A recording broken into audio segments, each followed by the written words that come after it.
Good morning, everyone. Happy Friday. And I think it's the beginning of Memorial Day weekend, maybe. So happy almost weekend. My name is Mary Frances, and I am one of Henry Jean Marvin's students. Welcome to Medical Qigong practice. Let's go ahead and begin. We're opening up. The feet are going to be hip width, shoulder width apart. We're going to be doing our tapping exercises for this morning's warm-up. Using the right hand in a loose fist, we're going to open up the left side of the body. I'm going to try to mirror you. We're starting about 3 to 4 finger breaths beneath the belly button. And we're simply going to travel up the midline of the body. As we do so, we're breathing in and out through the nose. The tip of the tongue is touching the roof of the mouth. We're allowing the mind's eye to connect with the areas with which we're creating this vibration.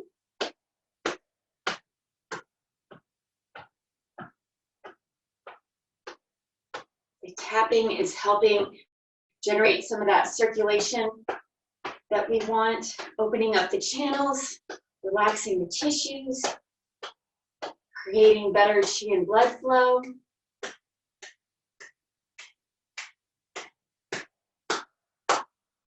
Kind of like a quick massage in the morning. Not quite, kind of. And then wiping out anything you don't need or want, letting it go back into the earth.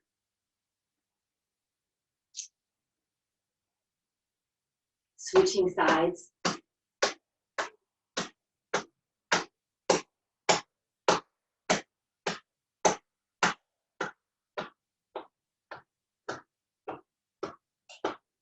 We're allowing the breath to enter the body as deeply as possible without straining, without forcing anything.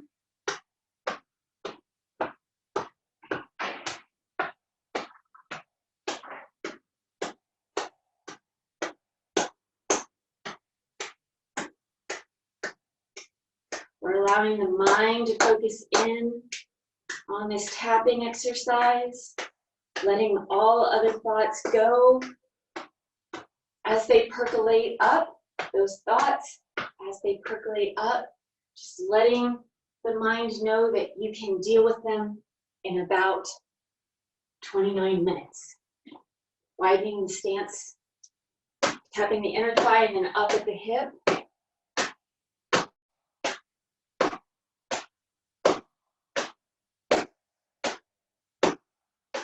And continuing on from the hip, working your way down the inner aspect of the legs towards just above the ankle.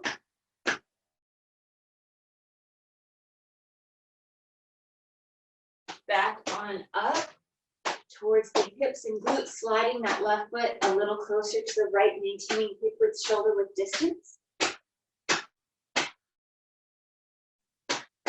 And then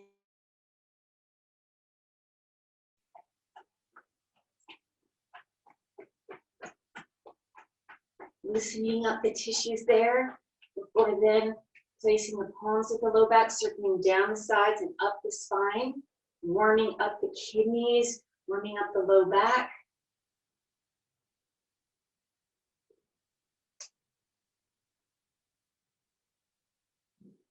Resting the palms at the low back and then closing the eyes.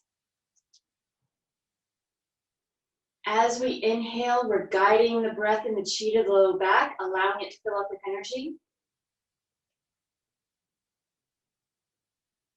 And as we exhale, allowing that energy to flow to wherever it's needed within the body.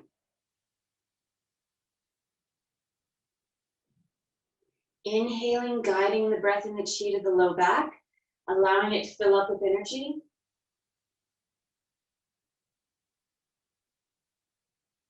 Exhaling, allowing that energy to flow freely to wherever it's needed within the body.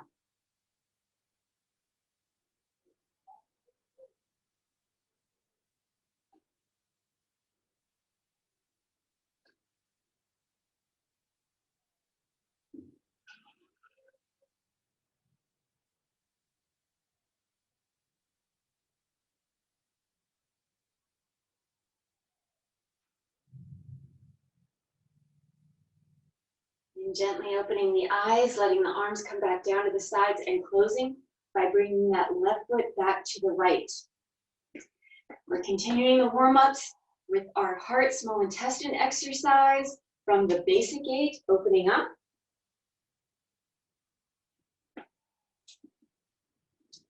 Gathering the arms and the claws in front of the lower dantian, the lower energy center. We're inhaling.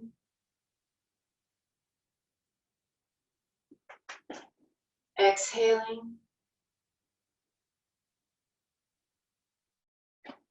In. And out. Continuing on at your own pace, allowing the breath to draw forth the movement.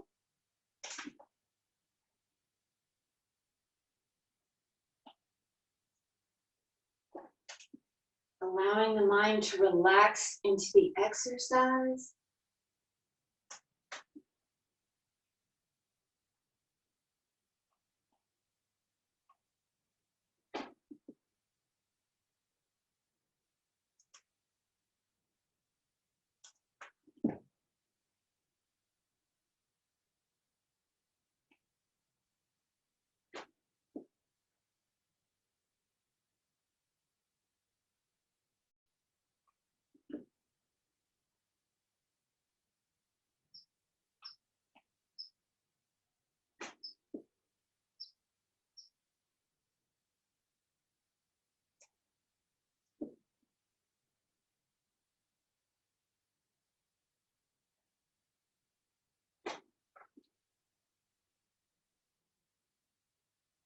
And finishing up.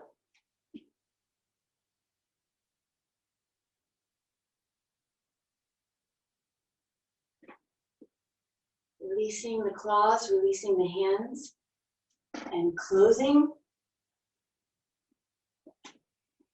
Getting ready now for our Golden 8 exercises, our Golden 8 series. Lung and large intestine, reach for happiness.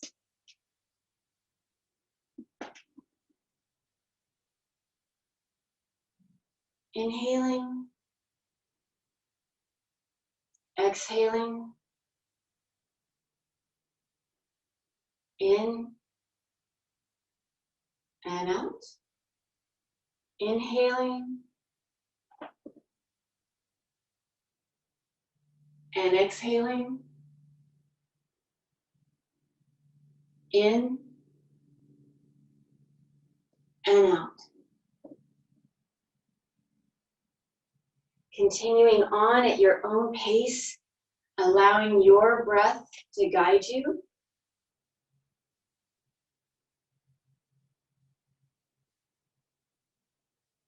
Allowing each breath to flow into the next, and allowing each movement to flow into the next.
And getting ready to close.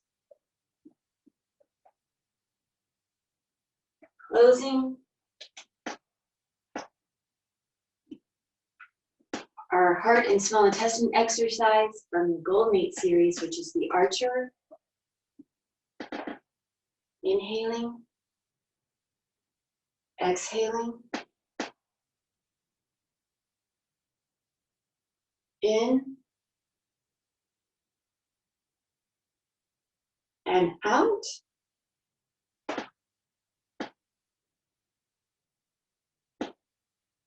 Inhaling,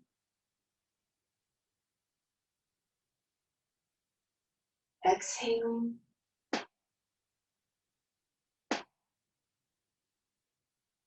and allowing yourself, allowing your mind to drop into the exercise.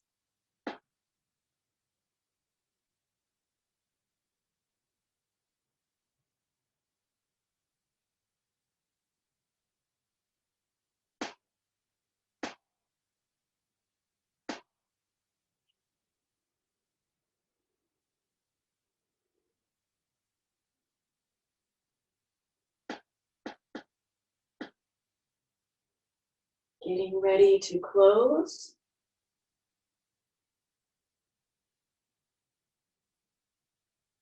Closing.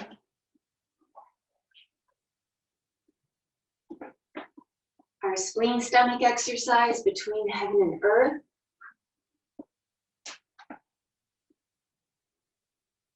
Inhaling, exhaling, in,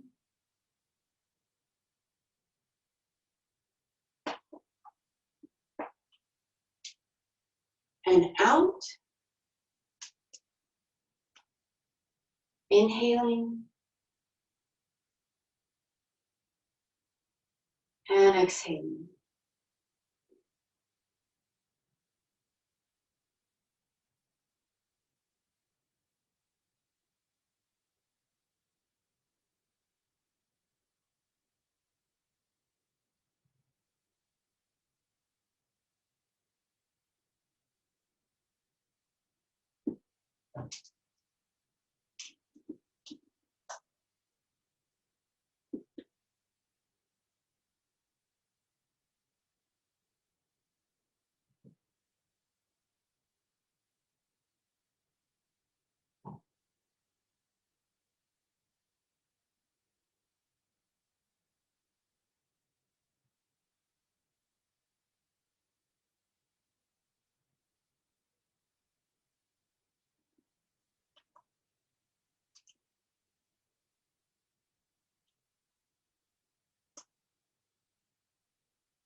And closing.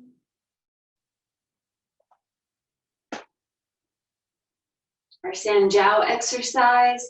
Turn and look back.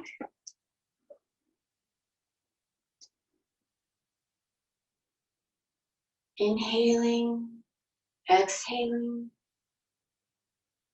in,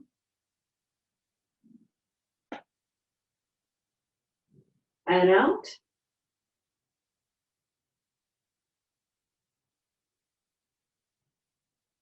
Inhaling,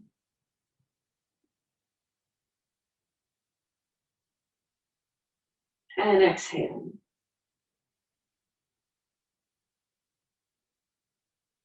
Working with your breath now.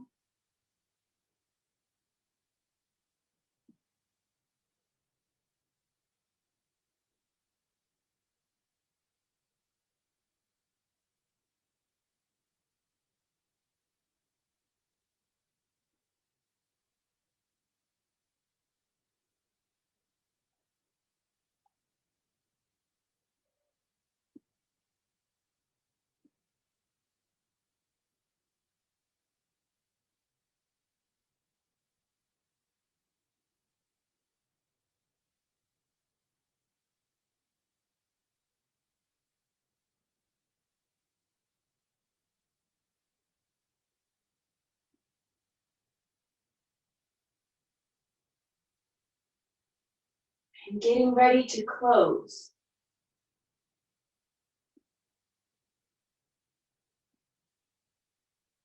Closing. Our liver gallbladder exercise, twist and release. Opening.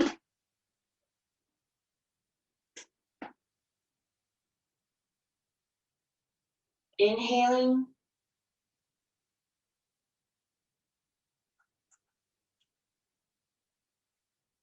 And exhaling. In. And out.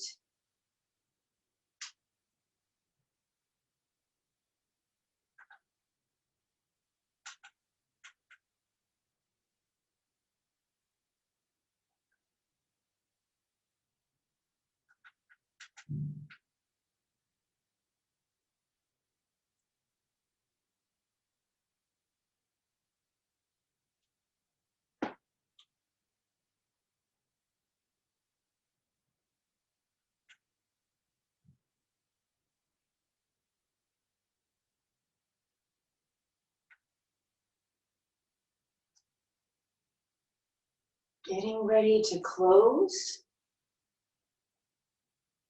Closing.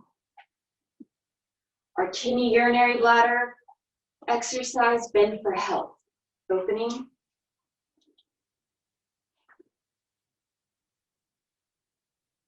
In, gathering around the lower dantian.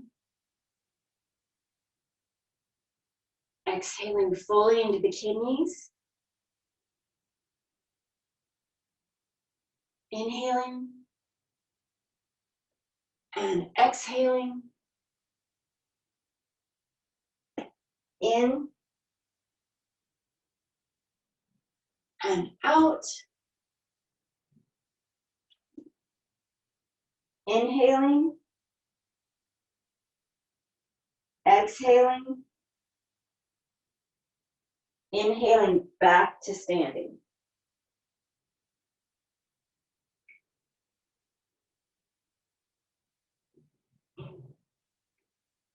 Continuing on.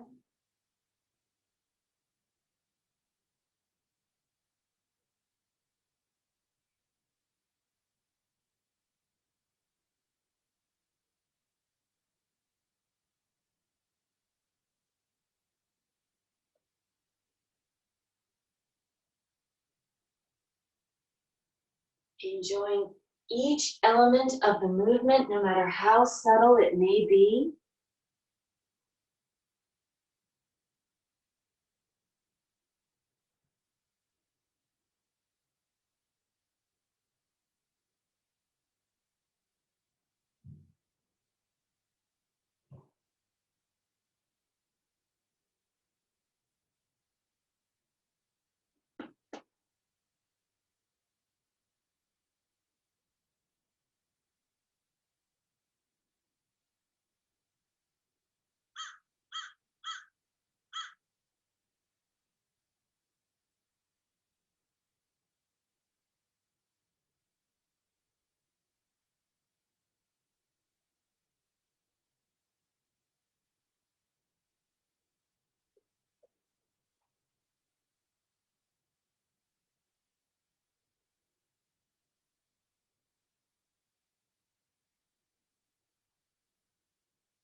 And getting ready to close.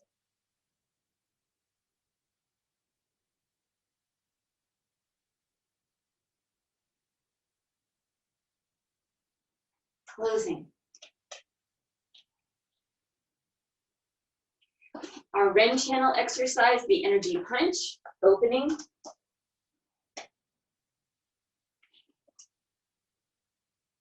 Inhaling. Exhaling. In. And out. Inhaling. And exhaling.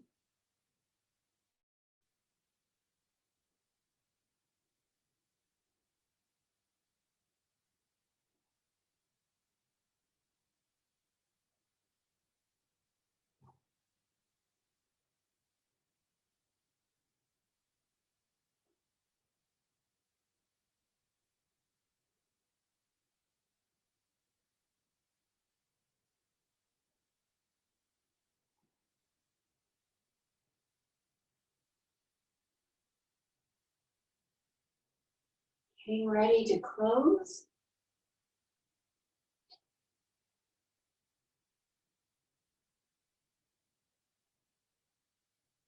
Closing.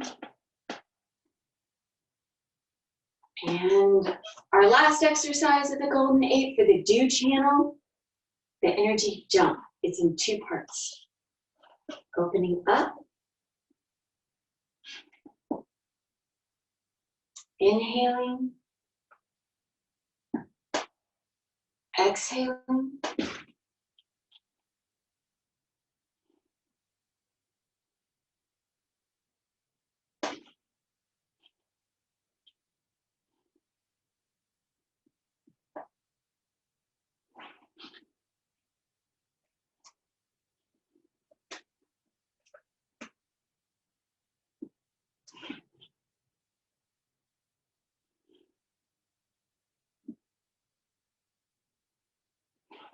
And transitioning to part 2. Inhaling and exhaling.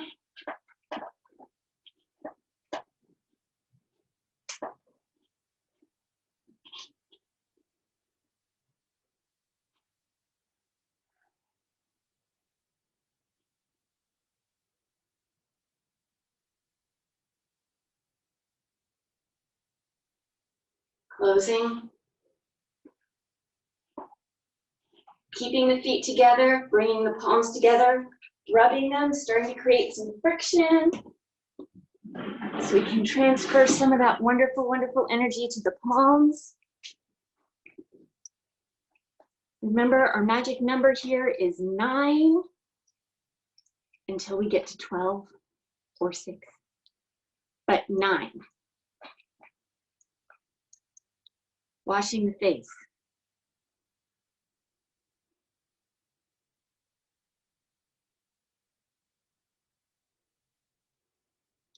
Wiping the brow and under the eye.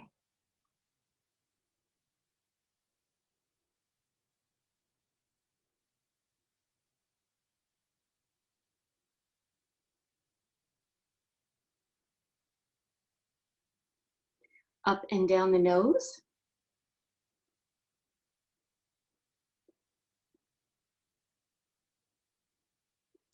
Lower, mid, upper aspect of the nose.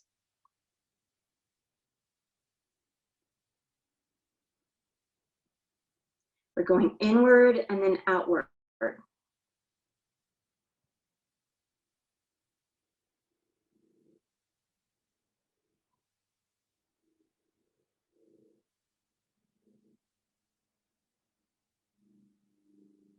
Imagining just underneath the pupil at the cheekbone, there is a little divot.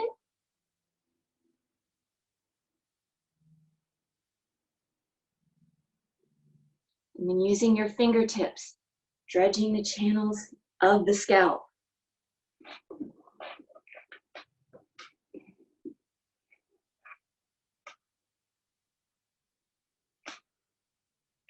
Beating the drum.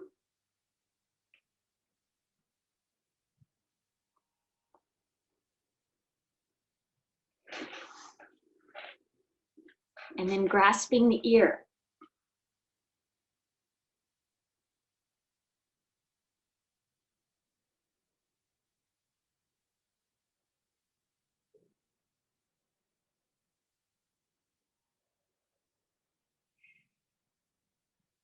Popping the cork.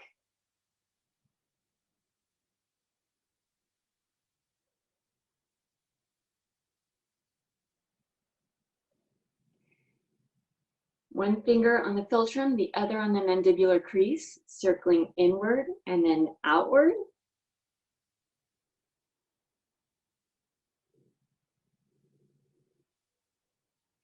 Massaging the jaw.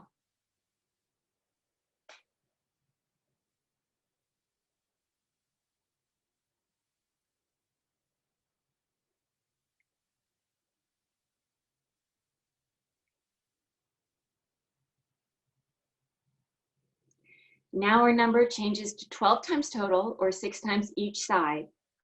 We're drawing the energy from the head down into the body, brushing down the throat, and then down the breastbone.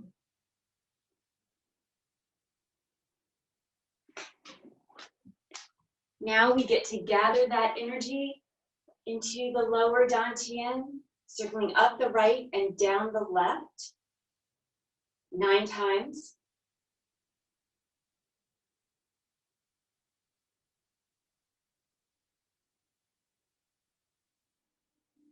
Switching directions, we're now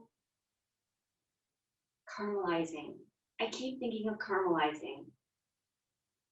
Concentrating the energy into the lower dantian, taking that wonderful, wonderful energy and guiding it, concentrating it into the lower dantian. As we close the eyes, we're inhaling, guiding the breath in the chi to the lower dantian, allowing it to fill up with energy. Exhaling, allowing that energy to settle and store so that you may use it throughout the rest of your day. Inhaling and exhaling at your own pace. Allowing the mind to relax. Allowing the body to relax. And allowing the chi to settle and store so that it may be used freely throughout the rest of the day.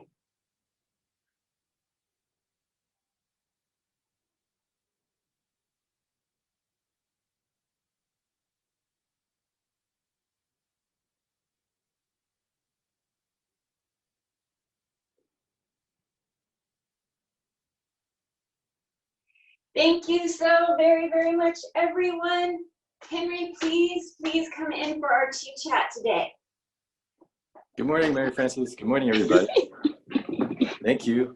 I was just want to disclose, I sent a message to Mary Frances earlier and said, hey, you know, I won't be on screen today, thinking that it's Saturday, but it's really just Friday. So it's sometimes we, you know, when you're able to see the sun, you can see what time of the day it is. But sometimes when you're kind of doing the same thing day in, day out, over and over, you just kind of feel like every day is the same. And you can sort of lose track of that direction, like what time is it, what day is it. So I think it's really important to, you know, hone your internal compass. But even with that, it's sometimes difficult. So because some of your external stimulus and things and responses aren't there. And so you're really counting on yourself to really stay on target and stay on your clock, your internal clock per se. Anyway, so we're going back to 5 elements today.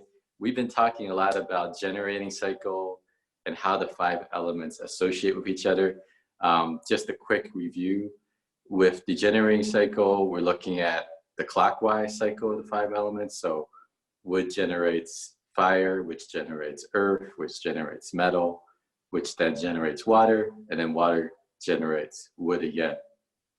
And we use that cycle typically to help what we call the child element. So for example, the metal element would we can take wood, for example, and then the child element of that would be fire.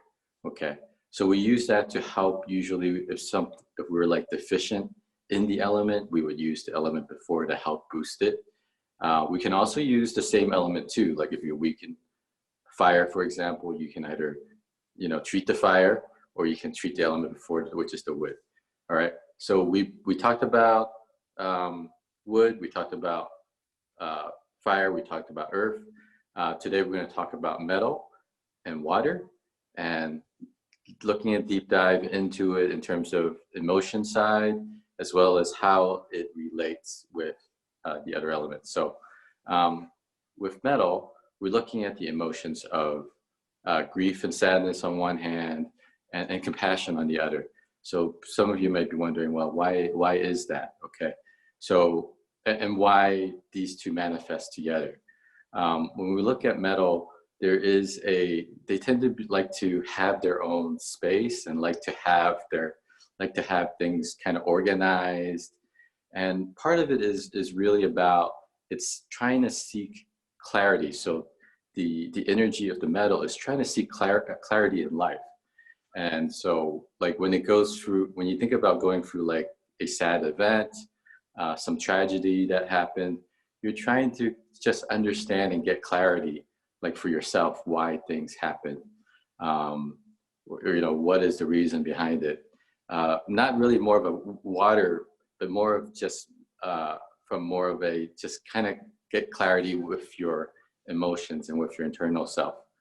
And so when you're able to get that clarity, then you reach the other side, which is more the compassion side. Like you are able to understand other people who've gone through that similar experience and really able to connect with them. So those things are very important to metal, but that's why it's really about, it likes to separate things, it likes to organize things, it likes to strive for perfection. And it likes that cold, hard numbers because there's a certain comfort in knowing certain things are a constant, like 1 is always 1, 1 + 1 is always 2. So there's a certain logic that metal people really find that comfort in.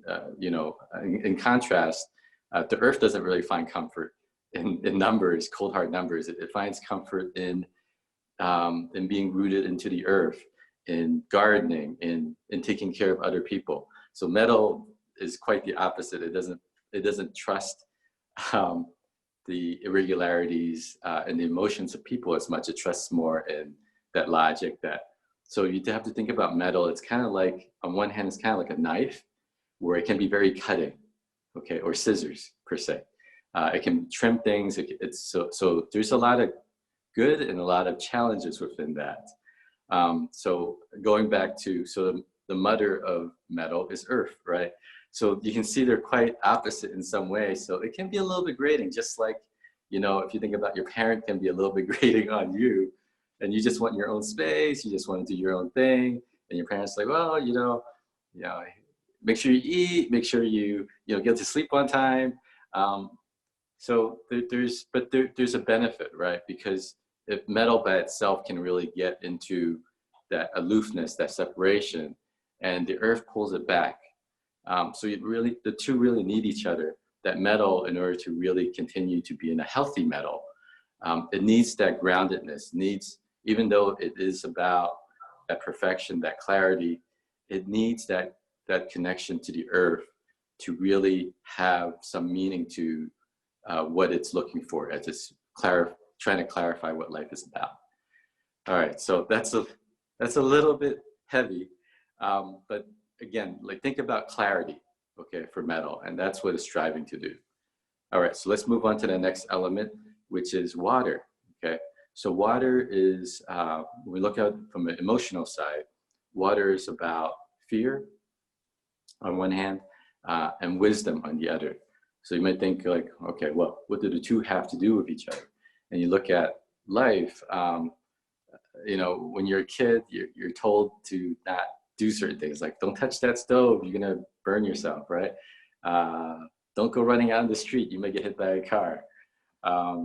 So because as a kid, you really don't have any fear because you don't have wisdom. You don't have that experience of life and some of the hard lessons that, you know, your parents may have learned, but you haven't learned yet yourself.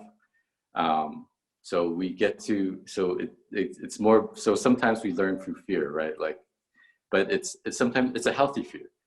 You know, there's of course the irrational fear, the overwhelming fear, but don't look at it as the extreme. A healthy amount of fear, we all have that. That's why we don't drive 150 miles per hour. We don't break the law all the time. Okay, we don't go ahead and, like, you know, eat 2 pounds of chocolate in one sitting. Okay, I'm not suggesting anything for you to do. But there's a healthy amount of fear to help keep us in line and on the path. And because with water, again, like I talked about how water, when you pour it, right, it becomes formless. It just spreads everywhere. In that way, it's similar to fire, right? Fire is like, it scatters too, but there's a certain meanderingness to water. It doesn't just randomly go everywhere. What it's trying to do is just finding the path back to the truth. So finding that path back to the original source. And in order to do that, okay, it's trying different things, it's meandering, it's going along different paths. But it's always coming back to, it's trying to seek truth, is what what the water is trying to do. It's trying to seek truth, so it's very persistent. Think about how water is it just keeps going, right? Like, as soon as it finds a crack or a hole, it's gonna flow out. So that's why the metal is really good for it, because it helps contain and help focus that water energy. Without it, the water's going. Okay, so that's why it needs other elements. Like, one of the things with water is that it has the gift of water is the imagination. So it does get into its head like metal, but metal's more about intellectual versus water's about wisdom. It's trying to seek kind of understand the larger questions in life, the meaning of life itself. Is more what the water's into. And so, but when it's delving into that, you can really get into kind of this rabbit hole of, okay, all right, you can go really deep. And then how do you pull yourself out? With water, you need a container, you need some way to manage the water properly. And that clarity from the metal is very helpful for that wisdom of the water, okay? And then from water, we go back to wood. And just a quick review of that is that, you know, you water plants, we need water to grow. So that's the wood energy, and how that manifests in terms of emotions is, you know, wood is about that direction, about that focus, but it's not able to sustain that unless it has that wisdom behind it to fuel that wood. Okay, so we looked at the generating cycle. So next time we talk, I'm going to talk about the what we call a control cycle. This is more if you have like an excess amount of an element, like what do you do? Okay, so we'll talk about that. Thank you for joining us. There's a lot of talk today. I know there's a lot, so go ahead and review on YouTube. We'll have it there, but feel free to ask us questions too. All right. Thank you. We'll see you tomorrow for the Saturday class. We'll be learning a new exercise. Mary Frances will be doing most of the work tomorrow. Thank you for joining us. Bye.